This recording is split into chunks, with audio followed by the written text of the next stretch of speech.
This was the Antwerp home of Edward and Beatrice Miller in late May and early June of 1979, and it was here where the problems first began. On May 22nd, the Millers brought their ill 3.5-month-old daughter Anna to Fort Wayne's Parkview Hospital. She died there a day later from an infection. Then, a week later, they returned to Parkview with their 2.5-year-old son Chad, who had had trouble breathing.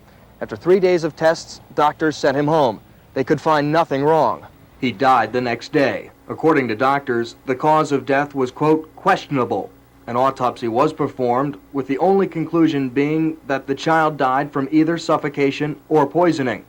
We spoke today with the father, Ed Miller, who agrees that questions about the death of his son Chad are justified, and he hinted that his now ex-wife Beatrice could be responsible. They both have received psychiatric care since the two deaths. And according to those investigating the case, the children's mother has been particularly troubled. The investigation has dragged on 2 years.